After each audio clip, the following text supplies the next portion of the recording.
I was in the heart of it, where it all happened, in the dark of it. I'm talking all the graphic. Do I ever miss a block? Man, they all asses. I think it's heaven at the top till it all crashes. I was functioning with the rep cause I was one of them. Look, every soldier around kept a gun on them.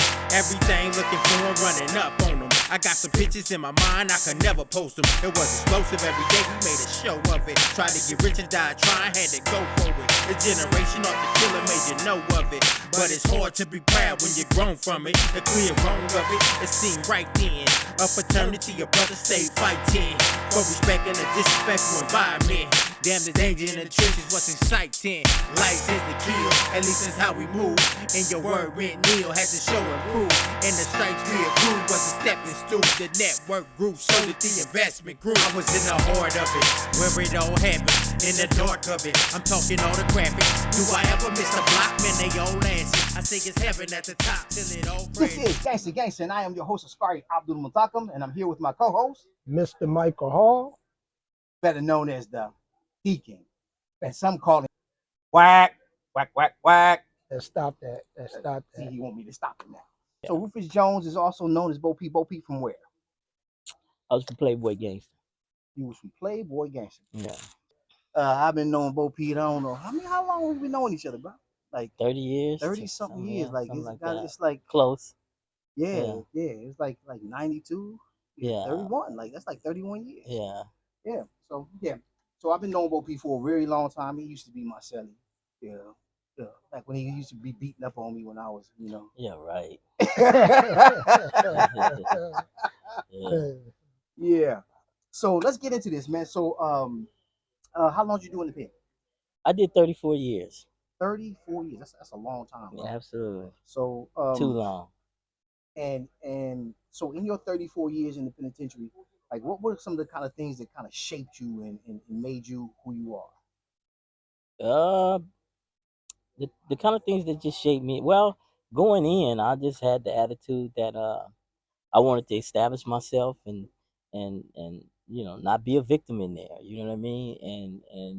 And gain my respect. So I like to say I was one of those people that had the idea I wanted to be a pit bull with with his tongue hanging out, ready to just pounce on whatever, and I knew at the end of the day the respect would come. So that's kind of where I was at in my thinking. Yeah, because I'm a small person. You're a little tiny dude. You're not like a small person. You're like a little tiny dude. A small person. No, you just a little tiny dude. But man, this dude like had the heart of a gunslinger, man. Like he like I remember when well you could, I don't know if you want, you could talk about this if you don't want to talk about it. I remember you did something in the jail hall, right? Right. Now, I remember that very distinctly, man. And you. So, what when you was doing that? What was in your mind? Because that was you had your gangster on back then. Like you like right. That was like when you truly had your gangster on back then. So like, what was going on with you? Real quick, I wanted to say something because he acting all like he's mellow and kick back. Bring us the Bo Peep from back then, that mindset you had from back then. Right. I mean, I've always been pretty, well, I've always been pretty mellow and pretty kick back, I think, in my mind. But what you was talking about, I did stab somebody in prison, and it was the boy disrespected me, and I just felt like I wasn't gonna, I felt disrespected, but I wasn't gonna let nobody. If you let out somebody to disrespect you once, then that thing gonna snowball. And not only wasn't I gonna allow nobody to disrespect me, but I wasn't. My respect is just was off the top. You know what I mean? I didn't want nobody to even think that that I was somebody that they can say anything to, do anything to, just walk up on. And the particular instance that you talking about, the guy. I tried to be respectful with the guy. You know what I mean? It's a long story, but the guy tried to, cut the line in the chow hall. But you didn't tell none of us. No, like we no, because I was ready to go. My thing was just give me. So this the Tehachapi incident? That had to be that's his, what he You talking know I about. was mad at you Yeah, for a I long know, time, Bo I Peep, know. because you didn't he tell didn't me. tell nobody. He just, man, we just woke up, man, like, Yeah, whatever. yeah, Bro, he just blasted, just let out his, I, out his sock up in the I, yeah, chow I, hall. I felt Bo Peep didn't trust me. I was like, what's this about? Why yeah, Yeah. he would do yeah. that and don't tell nobody? Yeah, I guess I was well. For one, when I got to Tehachapi from Pelican Bay, and when I got down to Tehachapi, I didn't like the place. I was wondering, I was looking for a ticket out of there anyway, and then I was seeing, homies or dudes that that's part of our well, that was part of our association. Um, not what I consider not gelling right. And I used to tell them, man, this ain't how you do time, man. You don't get caught up in this Tehachapi thing. You know what I mean? Right. Because this is not it. Especially like I say, coming from where I came from. So I was looking for any little thing that any little opportunity. I wasn't gonna start nothing, but any little opportunity that give me the chance to get out of here, I was gonna take it. So when the Mexican boy um what I consider this. Well, it was disrespect because, like I said, he was trying to get in line, well, cut through the line, and he used his tray to, like, break the separate me from the guy that was in line in front of me. And I'm looking at him like, all you do is say excuse me, and I'll move out the way and let you go by, because respect is the name of the game. And being that he didn't do that, and when he went through, and I'm just staring at the guy, and he turned around like, "What's up?" I'm like, "Man, fuck, you can't say excuse me." You know what I mean? He like, "Oh, what if I don't?" I'm like, what you mean? What if you don't? And my whole mindset was, I fight, Right. but my thing was just, I was taught when I came, we ain't doing no fighting. We just gonna handle our business and go I'll where you let need me in to. the back. Yeah, go where you need to go. And Yeah. my thing was, as long as he don't violate my airspace and seem like, then we can just give me a chance to go, because I didn't have a thing on me. So just give me a chance to go get the thing. You know what I mean? And um he uh he was like, "Look," and when he kept telling me, "What if I don't? What if I don't?" And I'm like, "What the fuck you mean?" And he was like, "Well, we in the same day room, meaning we in the same building, in the same section." Right, right. So I'm like, "Oh, okay." So he go about his business. So I tell the homie that's in line with me, "Man, get that thing, man. I'm finna get him. Get the thing, So and I want to talk about that mentality, right? yeah." You know, so people they see us. Everybody's, people, particularly young people, the older folks who watch the podcast, they were young once too, so they know, Hmm. right? They know that they know that they're not looking at, when they look in the mirror, they know what they were, right? Right. But young people, they'll look at us, they see the gray, they see us as, now with our infirmities and all that, and they can't really imagine, like, like who we were, man. But you, I mean, you was a straight gangster. Like, I mean, Bo P, you was like, and I want to know whether or not your stature, like, because you were a small dude, Hmm. did that have something to do with, like, you putting your gangster on the way it was? Like, was you like always letting dudes love, like, dude, I might be small, but I'm gonna run through you if you try to, That was brewing. That was working in me, but I never knew that. I mean, at some point I probably did, but then never really embraced it or acknowledged it like that. But going through that board process, and when I had to really unpack who I was, that was at the core of who I was. Because my thing was, I'm small. You know what I'm saying? I had to prove that just because I'm small, I'm just as tough, just as rough as the rest of you dudes. You know what I'm saying? So I end up going a little bit harder than some dudes because I had that mentality that I need to show these dudes that, just because I'm small don't mean that, that I can't hang, or that I'm not, just as rough and tough as you dudes were. And it just turned out that I was pressing sometimes a little bit harder than, or not pressing a little bit harder than other people, but just on the ready to go a little bit more quicker. You know what I'm yeah. saying? So the truth of So the that matter is, was that was that to answer your question, that was a part of my workings. That because I was small, I just didn't want nobody to That underestimate me. that was what you was able to learn about yourself. That's what I was able to learn about myself after going to the board. but you are truly, like, you cut from a different cloth, Right. right? Than most cats. right? You know, I call it a tick, right? That's the only I didn't gave it the language. That's what I said. I call it a tick. You got that tick, right? Mhm. There's only so many people with it. Everybody don't got that. Mhm. And so I guess now this would have to predate your prison stuff. Where do you think that comes from? That what turned that on in you? That thing that you can't turn back off. You know, you in your life. I remember when it turned on me. I was in YA when it turned on, and I couldn't turn it back off. Mhm. When did that switch turn on for you, where you was like, okay, I'm with this, and I'm going and look, you know that thing.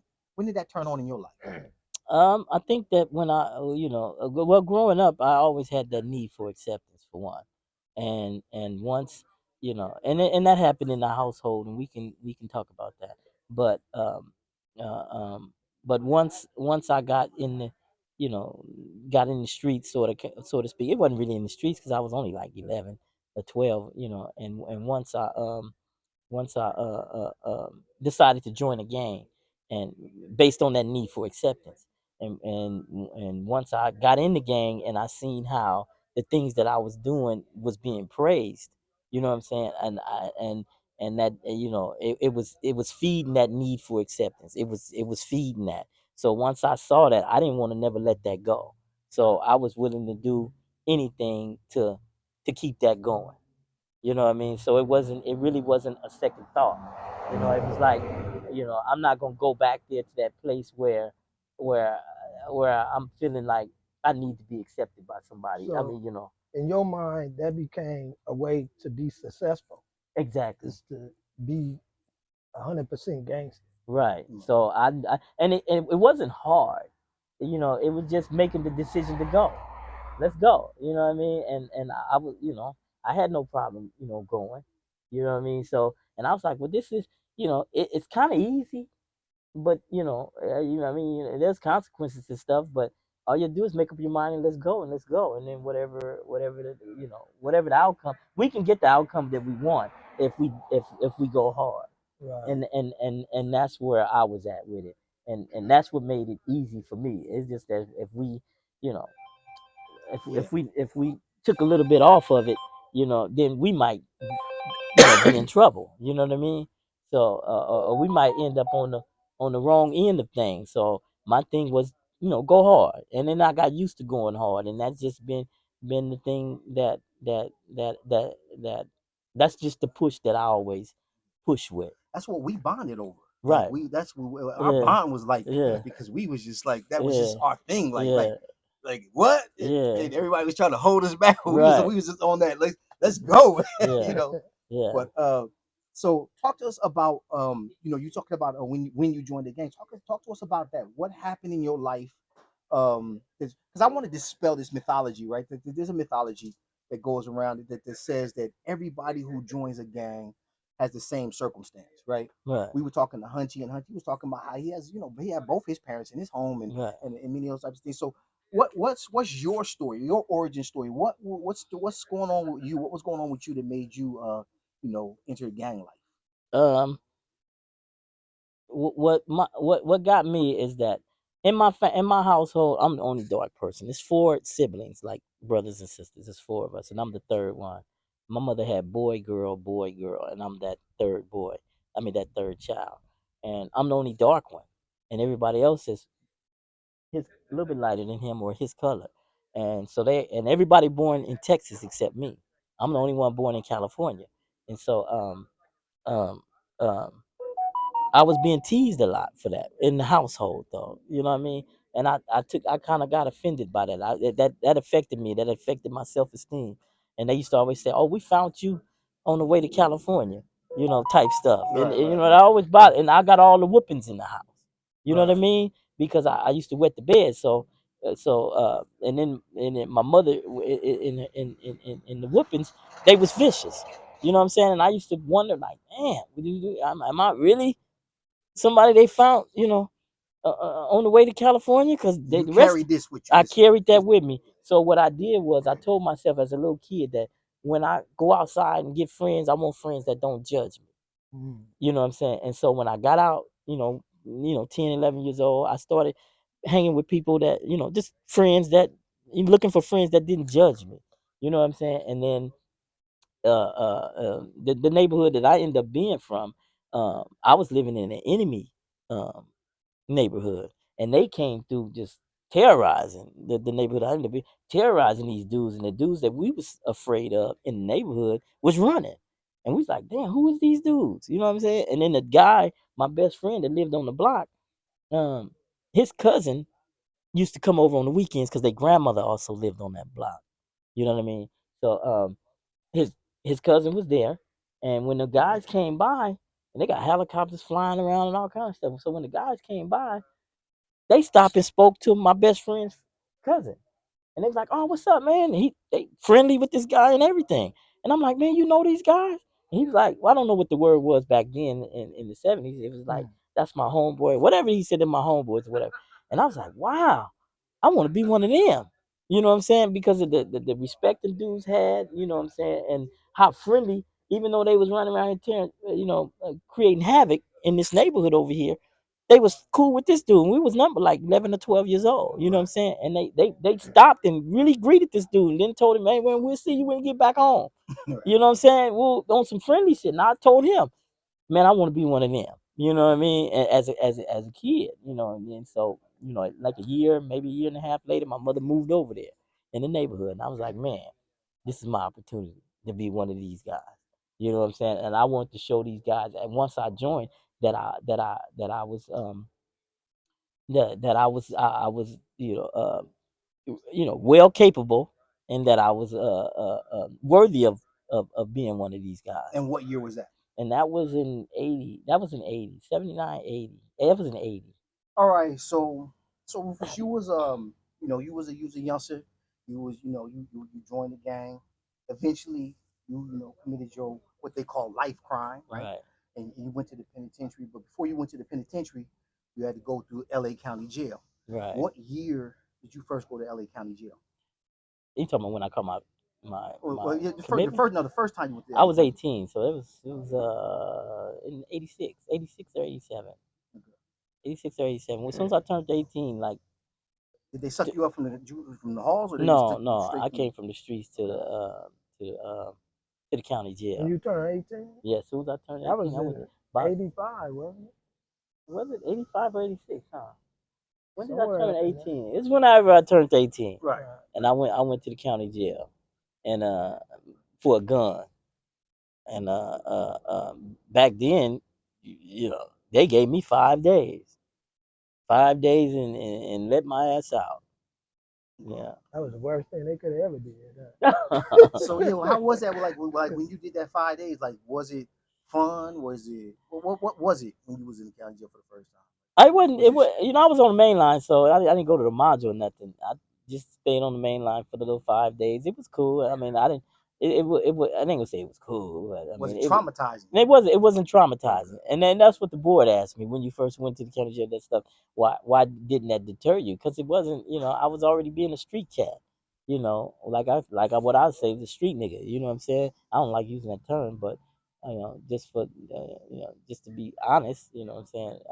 I was already a street nigga, so that stuff didn't bother me. You know what I mean? That was just a rite of passage. You know what I mean? Right. That's what that was for me. So, and it wasn't a deterrent at all. I never even thought about not changing my life, not even one time. But it was only 5 days. I'm just saying, So but that was a notch on your belt. that was a notch. That's what that was. That was a notch. Yeah. And what I didn't like is you being in the cell with all races like that. You know what I'm saying? But they was cool in there at that time. And when you went back up, I'm sure you probably went back. I went back Yeah. several times. But when you went in for your life crime, Hmm. so was that when you went to the module? That's when I went to the mall. So So I'm for here. those, I mean, so like we got listeners all over the United States, and so everybody in LA will know what the module means, Yeah. right? But everybody else won't. So tell us what's the module? The module is the place inside the county jail where they keep all the Crips or all the Bloods. You know what I mean? But for me, it was where all the Crips are. But they had two separate modules, 48 and 4700, and the rival gangs couldn't be in the same. Well, some of them couldn't be in the same in the same modules. Right. So they had created two modules, but 4800 was the primary one. But it was the enemies was over there, like the A-Train gangsters in the '60s still was over there. You know what I'm saying?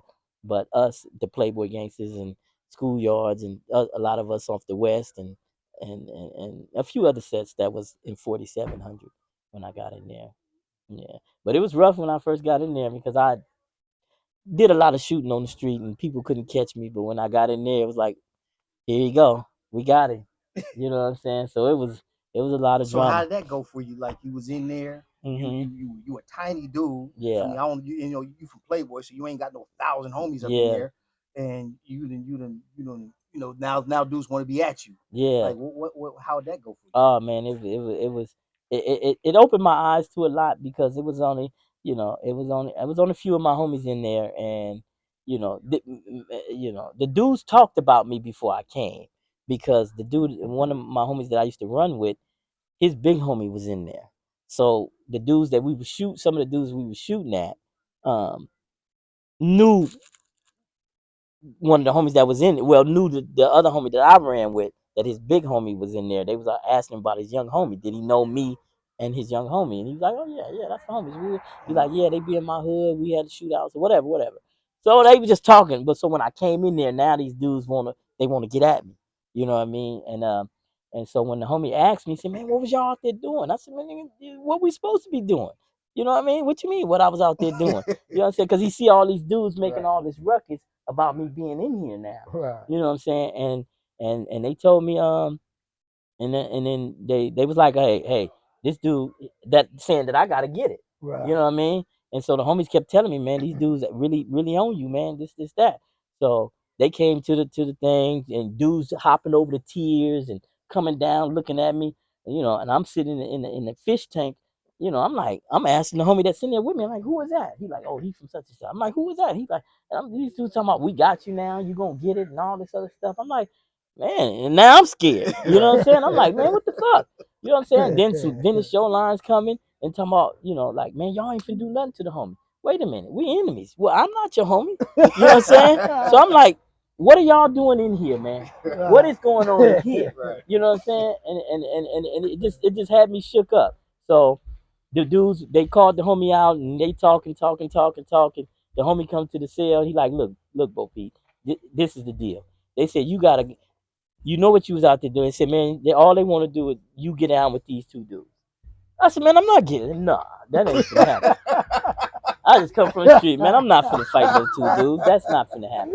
They was like, well, and then he was like, well, either you do that or they gonna get knives and all this other stuff, and you gonna get it because you the issue. So, and I'm seeing, I only had like what 4 homies in there, and I'm seeing that they scared. So I'm like, man, these niggas ain't finna fight too hard. Right. You know what I'm saying? And I'm gonna end up getting blasted and all kind of shit. So I'm like, man. And one of the homies from Marvin, he told me, he little cat like me, he was like, look, man, homie. He like, man, we ride or die, homie. You know what I'm saying? You ain't got to fight these niggas. You know what I'm saying? Nigga, whatever happened, happened. And he gave me that confidence, but I seen the rest of them. I didn't see the fire in them. They was asking me, what was I on the street doing? You know what I'm saying? I'm talking about, type thing. Right. So yeah, no, it was a trip, man. Yeah. So I agreed to get out. After I seen that, I said, nah, you know what? I'm gonna go ahead and get out with these dudes, man. You know what I'm saying? So he went and told them. They all, piled up in the cell. You got dudes everywhere. Ain't no spot in here you can fight. Right. You know what I'm saying? Right. So, but I told him I'm not getting down with both of you dudes at the same time. You know what I mean? I'm not doing that. I'll fight niggas one at a time, and we can do that. So one of the dudes, he was my size. I always felt like I'm not gonna let a dude my size get me. Yeah. Right. I'm just not gonna, whatever I gotta do. I'm just not gonna let that happen. Right. You know what I'm saying? And we squabbled up and he didn't get me to where so the second guy was a little bit bigger. You know what I'm saying? And I was kind of leery of this dude. I'm not out here fighting. I'm busting. You know what I'm saying? Nigga, I ain't. I will, but it wasn't all that. I wasn't the squabbler in the neighborhood or none of that. So, Right. but so I'm getting down with this other. I'm kind of leery to go in. You know what I'm Right. saying? I'm like waiting to see what he doing. You know what I'm saying? And the boy didn't want to fight me. I give him that. He didn't want to fight me because he felt like that ain't his Right. issue. You know what I'm saying? This not my issue. You know what I'm saying? They was just trying to find some dudes my size. You know what I'm Right. saying? And my size was rare, I guess. So me and him started squabbling, and he was getting me. He got me. You know what I'm saying? So they see I couldn't get him, so they said fight the first dude one more time. So I fight him, and he give me a black eye. You know what I'm saying? And the fight was over. That's it. So they, in the module, they do the rapping and beating, and they having a party in here. But the boy tried to say, "Oh man, you ain't got to leave. You got down this kind of stuff." And the homies stood up for that. They was like, "Man, he wasn't going nowhere anyway." Right. You know what I'm saying? Nigga, that's the homie. They left it alone after that. But after that, I was like, I got my legs under me after that, and I was like, man, nah, I'm finna press now. You know what I'm Right. saying? Now I'm getting my legs, and I see that where you dudes is at. Right. It's time to kind of like take a little control here, cause you dudes is like, you know what I mean? I love my homies though, you know what I mean? But that's how that was at that And time when I this first this got in there. was this when you came on your life case? Yeah, yeah, Okay. that's when I. For people that don't know, can you give them a little background about your life case as far as not the details, but who it was with? Yeah, Because I know it was with one of our homeboys, yeah, Lil Mac, yeah. who now resting in peace. Yeah, it was a we shot some females that was domos. Yeah, I mean that was blood that I didn't yeah. So it was that we I met some females that end up being bloods, and like I told her, we can kick it as long as you don't diss no Crip sets, because I know I'll be around different Crips, you know what I mean, all kind of Crip sets. And when I took her to the motel to hang out with the fellas, she used that trap word, and you can't do that. You know what I mean? Right. And like I said, that need for acceptance for me, I wasn't finna play Captain Save a Hole about nothing. You know what I Right. mean? Right. You can get it now. You know what I Right. mean? And everything went bad from there. You know what I mean? And and that goes back to me saying that need for acceptance. That's why I don't have a problem. Well, I would love to talk to young people. You know what I'm saying? Because it's like that need for acceptance was so strong for me that I couldn't even give these females a pass. You know what I'm saying? Or couldn't even speak up for these girls. I didn't want to. You know Right. what I mean? And it was like, when you get to, some homies, even in the set, it's like we're gonna give this dude a pass because he with his girl. We're gonna give these girls a pass or whatever. But why couldn't I do that? Because it was that need for acceptance that I had, that I wasn't gonna let nobody think that I wasn't with it. You know what I'm Right. saying? Right. So it was like they can get it too. So what? Even though they was my company, you know Right. what I'm saying? They was there to hang out with me.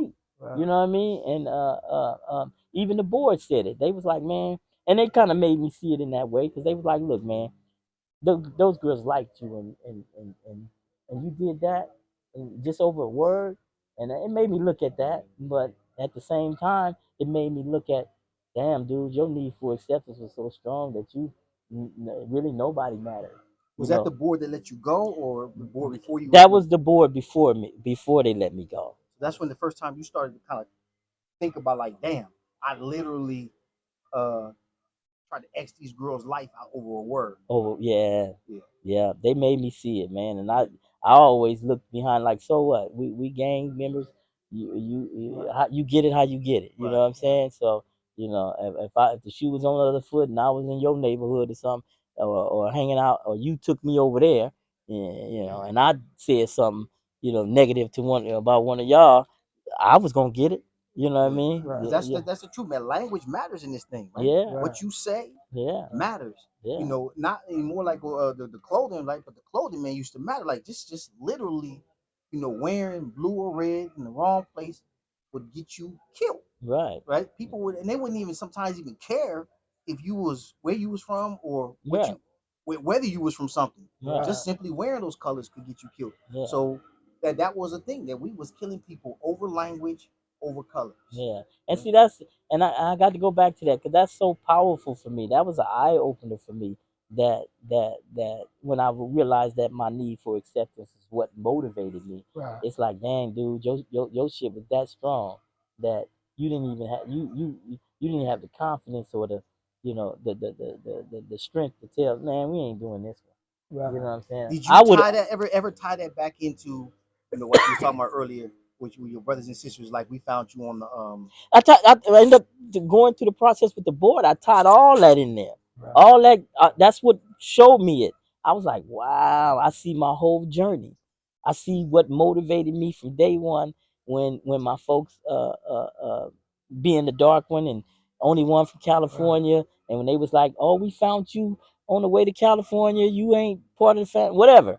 And it made me like, man, I want friends that don't judge me. you And internalizing that. I internalized it, and that snowballed. And when I saw all them dudes on the block that day, and I seen how confident they were and how much respect they had from the dudes that they was chasing, and then they was nice to my boy.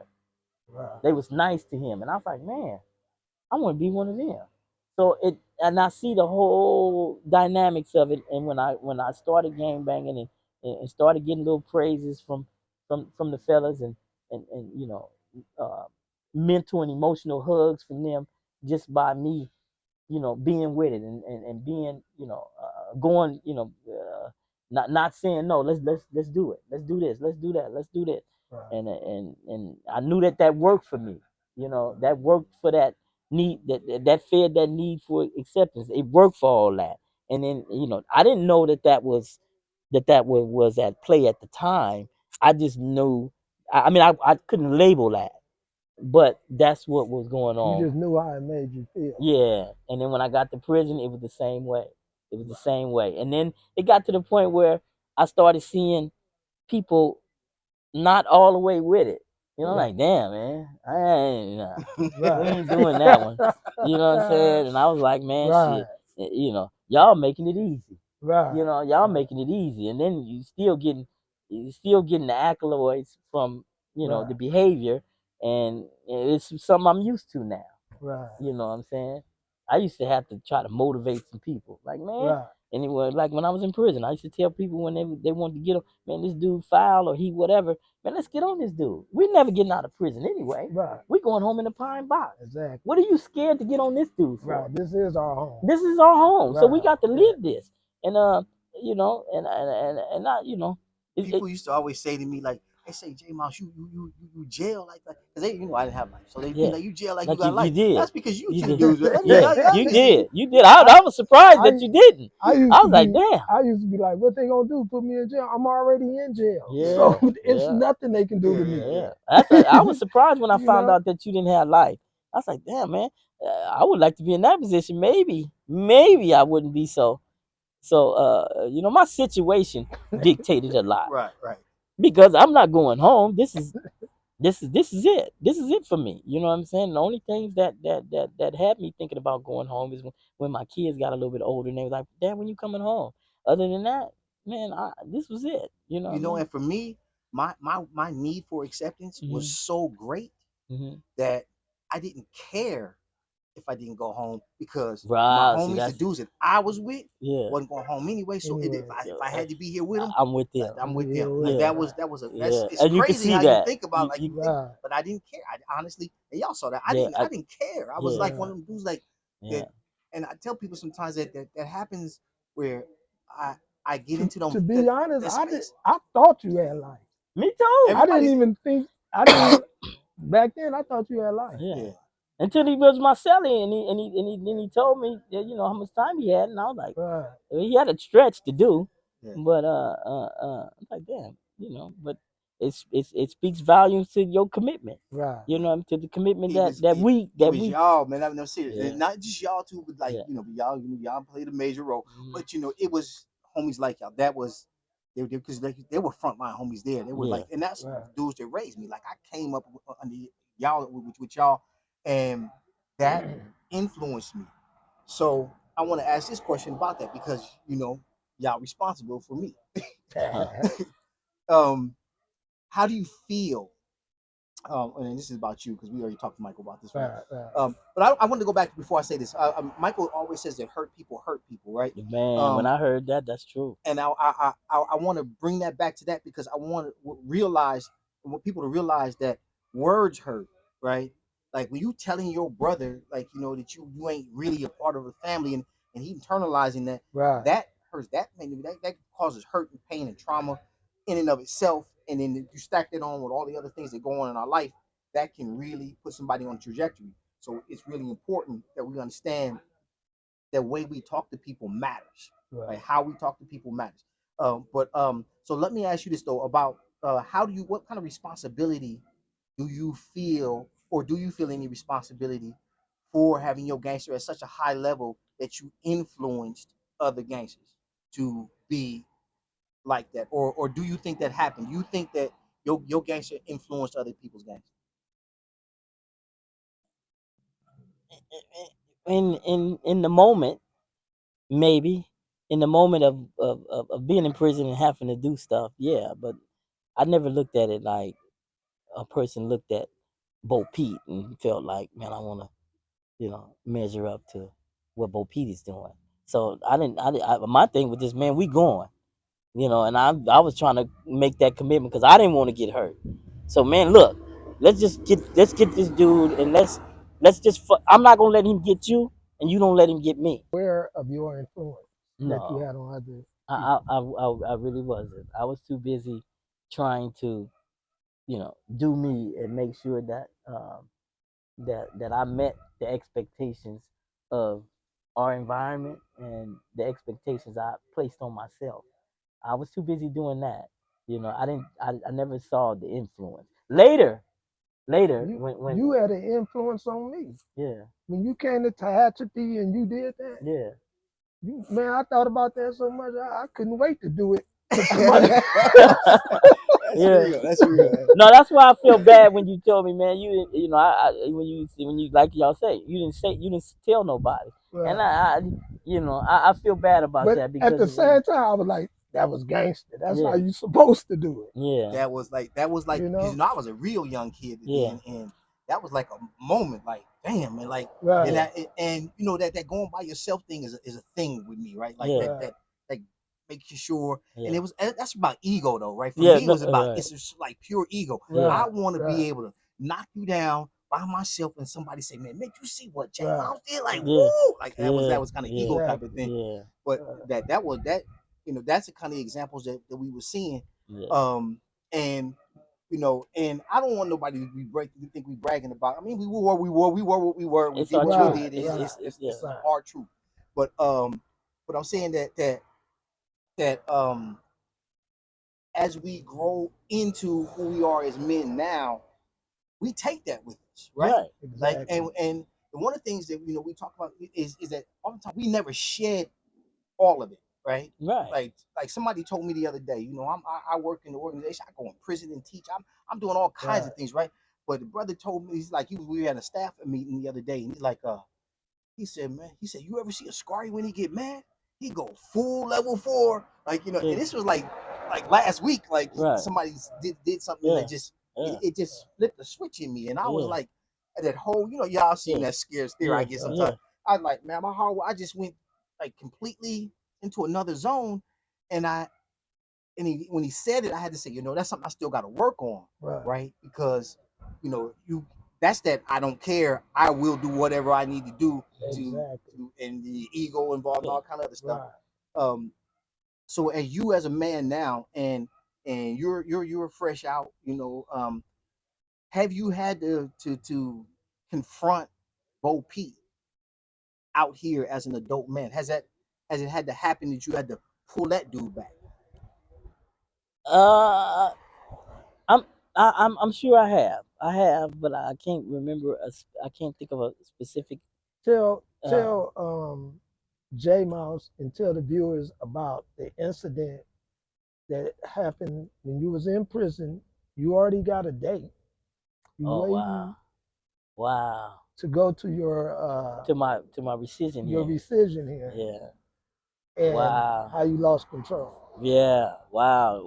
And with that, you know, on my way home. You know what I mean? They even found me suitable. And then the next process is the governor's review. The governor sent my stuff to embankment. And then, when I had an embankment hearing, they set it for rescission. And rescission is to take your day. So, and their thing was the gang thing. Their thing was, this dude's been involved in gangs his whole life. Everything he did was motivated by the gang, and it's been years that's all he knew. So the governor was like, hey, we need the whole panel to look at this, because I don't know if he said enough in his hearing to convince us that he's disassociated from the gang. So okay, fine. We go into the rescission hearing is 4 months down the road. Man, what do you know about me? I'm 1 month. This is a Thursday. I go to board next Thursday. I go to this hearing next Thursday, and I'm in college in the prison. And they used to give me problems about getting through the gate if I'm late. And one thing was, one of my floor officers had told me, look, I see how you program. He said, because they had unlocks. Right. He said, when you get off from work, I'm gonna let you in to get your laptop, because I know what you doing. Okay, fine. And there was another dude there, and I said, "What about you when he ain't here? Because when he ain't here, you here." He was like, "Okay." So, okay. Hey, go. So, he I come back from work one day. The main guy not there. The other guy's there. So we all come back. We knocking on the door to get in. I'm looking through the window. I'm like, "Hey man, you gonna let me in to get my laptop? I gotta go to school." It's a new guy in here. He like kind of ignoring me, this, that, and now I'm building myself up. I'm getting upset. You're making. So when I seen the second guy that I told, when this guy not here, what about you?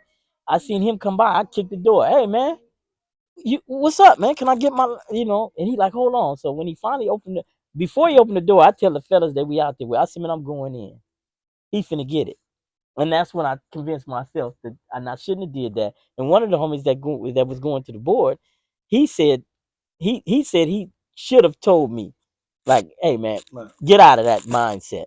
He said, because anyway, man opened the door, I went in. He's like, well, man, we talked about this. I told you about this, me getting my laptop. He's like, hold on, man, hold on my ass, dude. I wasn't trying to hear. I went in on him. I made him look stupid though. And then and I said, watch out, man. And I just went in. And there was other dude standing there. He knew, come from another yard. He's standing there. I said, man, I told your punk ass, to let me in. You know what I'm saying? I told you I had to go to fucking school. And he's like, what? So I turned towards him. And man pulled out the stick and everything and was like, man, back up, homie. He kept saying, back up, homie. Yeah. Back up, homie. Back up. I said, man. And then the homie grabbed me like, Wopey, hold on. I'm like, no, I got this. Watch out. I got this. So I'm like, I said, man, you got one time. You got one time to swing that. But and now I'm saying to myself, and when the homie, his hand's still on me, and it's bringing me back a little bit. Right, He's like, "Bo P, let's go." And I said, "Ooh, this is my opportunity to walk off, because it ain't happened yet." Right, You know what I'm saying? So I walked off, and but the homie pulled me over late. He said, "Bo P, I was scared." He said, "Not scared of what's gonna happen, because I'm gonna go to board in a couple months anyway." He said, "I was scared of the whole thing." Right. And he said, "Man, and what I did was, when I got my laptop, I come back, and coming out the door, I tried to talk to the boy that I knew. I said, look, man, we talked about this, man. I don't give you no problems, no problem. I just need to get my laptop so I can go to school. Y'all act like y'all don't want people to progress around here." He said, man, well, so I left, went to school, came back that day, and someone was telling me, I went back to my room, and dude next to me, he said, hey, the boy pulled a stick out on you earlier. I said, man, that ain't none of your. I said, man, I don't want to talk about that. You know what I'm saying? What are we talking about? And he said, Rufus. He said, look, Rufus, you don't need that. You don't need that, this, that. And it dawned on me. He said, man, you don't need that. You this, that. You trying to go home.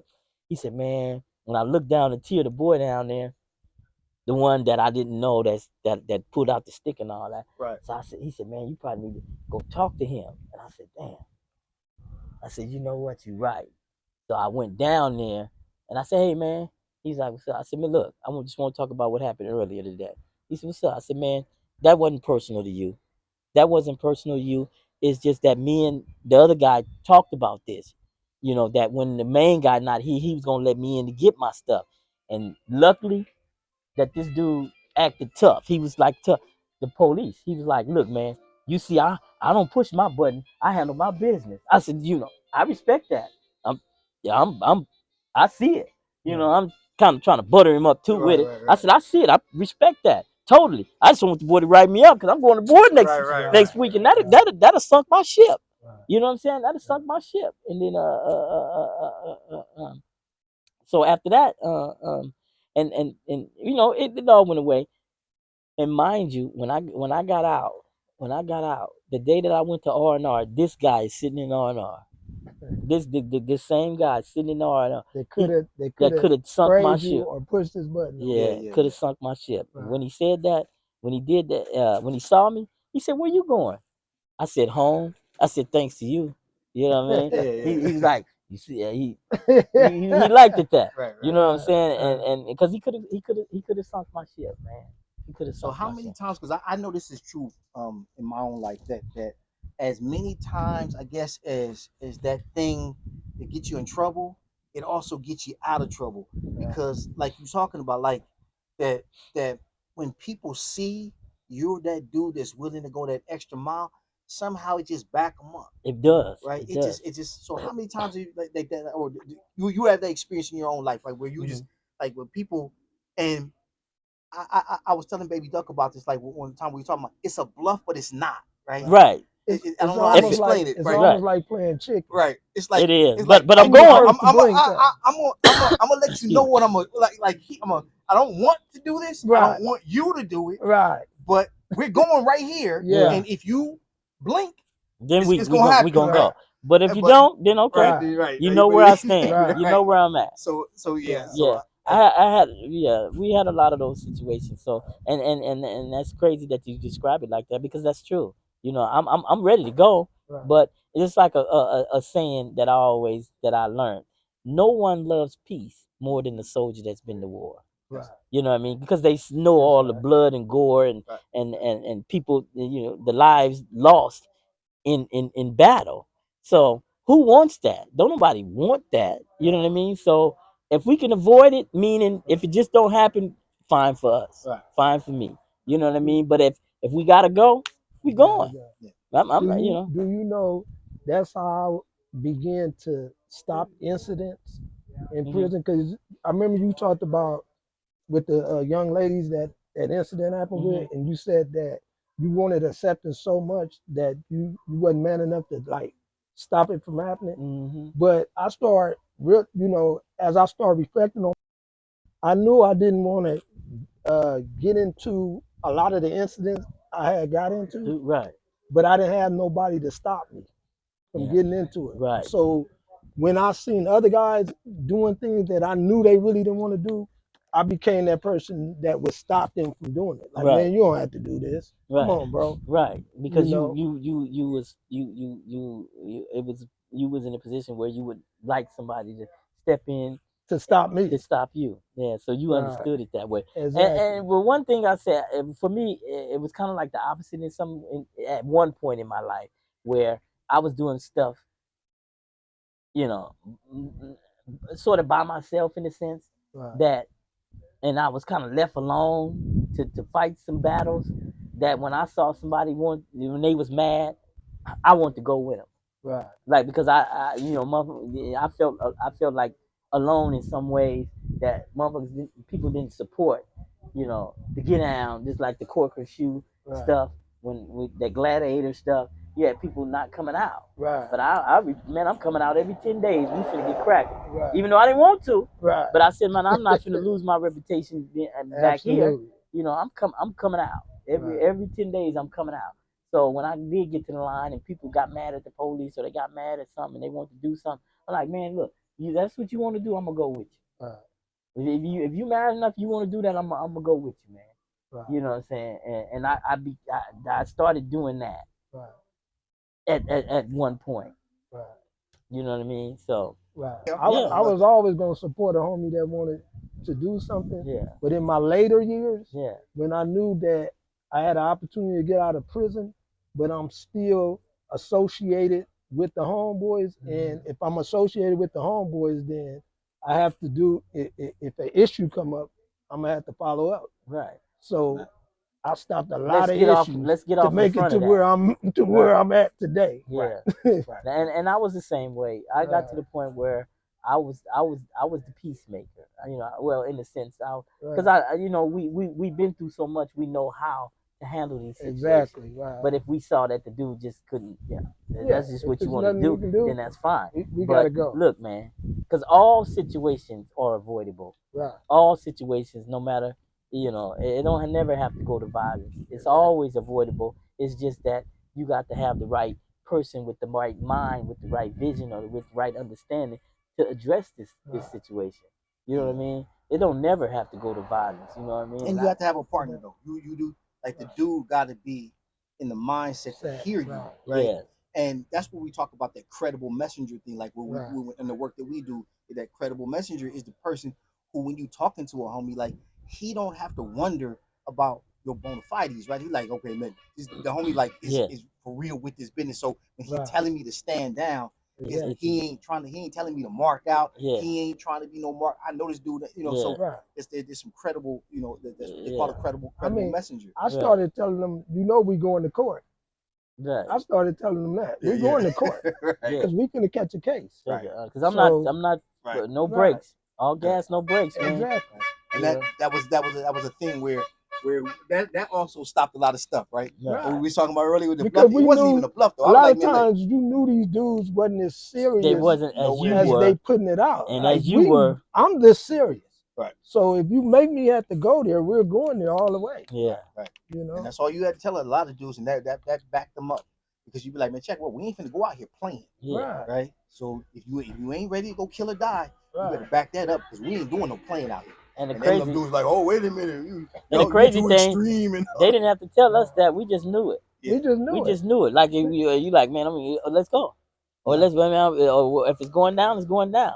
We ain't got to tell each other that, because that's what we was operating from that level anyway. Right. It's just that once we, you know, later on, you can see through people that you'll go, but you don't want it. Right. You know, you ain't trying to. Right. Come on, man. A lot of times it wasn't even my issue, but I ended up getting blamed for it because I was the one that really pushed that line on it. Right. It was somebody else that was like, oh, this happened. You like, know, no, okay, well, let's go. Yeah. And I'm kicking it off. Yeah. I'm initiating. Yeah. Right. Then next thing you know, it's he done. started it. Yeah. Right. Yeah. No, man, that wasn't even my shit. Started? Yeah. So Michael oftentimes asks this question. He, you know, I ask it too, but this is the question that we always ask our guests. So we want to know, what did it cost you to be a gangster? What did it cost me? It cost me a lot. My freedom. It cost me you know, relationships with my family. It cost me those are the main things it cost me. It cost me my freedom. It cost me a life, in society. You know, the opportunity to become, not that I was on a road to become a better person, but it cost me the opportunity to to have a better life for myself and to live um, out here in society and raise my kids and be a, you know, a figure to them as they grew up. It cost me all that. It cost me dearly. Are you unchanged? I mean, when I say that, I mean, like, I kind of know the answer to this question, but I'm gonna ask you this, so you give us your answer, whatever it may be. Like, but you have experienced things in your life as a result of entering into the gang lifestyle. You experience things in your life. You've seen things in your life. You can't unsee. You can't undo. You can't even unbe, no matter how much you try. Right. So do you recognize that as being one of the costs? Like, I say that I tell my wife sometimes, like, I say I'm broken in ways that can't be fixed, right? And I mean by that, not that I can't be a productive member of society, that I can't function with other people, but there's certain things I can't even feel anymore, right? It's impossible. I hear certain stories and I don't feel nothing for them anymore. Like, yeah, it's just something. I'm changed. Right. I know what you're talking and can't be changed back. Yeah, You know, no, so, I and get I that. recognize that that's a part of my gangsterism because I spent all that time in the penitentiary where you don't get to feel. Right. Yeah, no, you're absolutely right, and I am, you know, broken in that way in a sense, you know, because uh, it's situations that I should feel for that I don't. You know what I mean? And if you know, say somebody passed away, it's like okay, because that's that. I look at raw realities now. If Right. that's a raw reality, that's just what it is. You know what I mean? I can't change that. You know what I mean? And yeah, in that way I am. But I also look at it like I I'm thankful for the journey that I took because Yes, it sir. made me the person that I am today. And that's cliche, but um, I don't think that I would be as firm as I am today about the things that I'm firm about. My no's is no's and my yeses is yeses, and I see the world clearly. And the decisions I make are decisions that I want to make for myself. That's the best decisions for myself.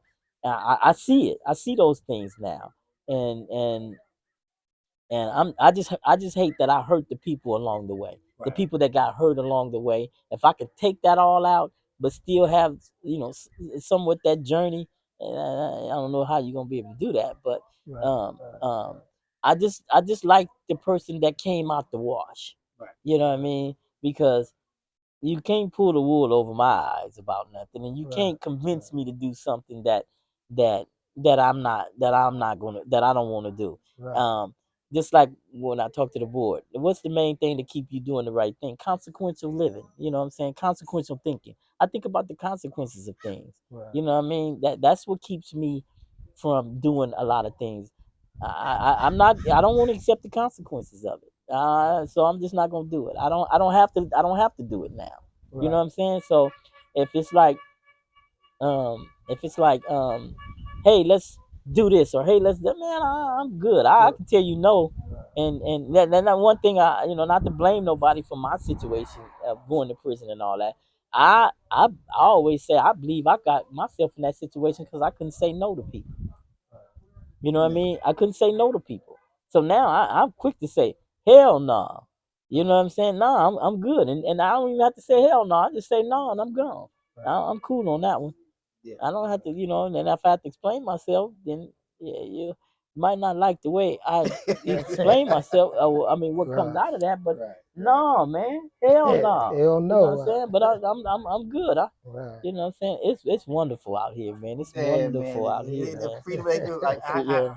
I work with this brother named Jason down in San Diego. He's a fire captain, and he has this thing. He has a program called Homework, and his phrase is and all over the t-shirts. He said freedom look good on you. But I'm gonna tell you this. I'll tell both of you this, right? There are maybe 5 people on this planet who I can say that. So I had this mentality that I'll go. Just give me one dude to stand with me who I know is I know you two dudes. Yeah. I know with absolute certainty if I'm in the foxhole, well, I want one of you with me. Right? I mean, there may be 5 people on this whole planet who I can say that about. But I know with absolute certainty, that if I'm in the foxhole, I want you next to me. Well, I'm trying to avoid the foxhole. You know what I mean? I don't want to be in the foxhole. And remember, we went to get your shoes, and the dude in the store, he recognized. He see real when he see it. He's like, man, y'all. Well, I don't know what he said, but y'all stay out of trouble. Yeah, y'all stay out of trouble. You know what I'm saying? But he see it though. He see there's some remnants in there, but he liked the way we was kicking it. Yeah, You know what I'm and that's this has been Gangsta, man, and we have thoroughly enjoyed this interview, and we back on it. We out.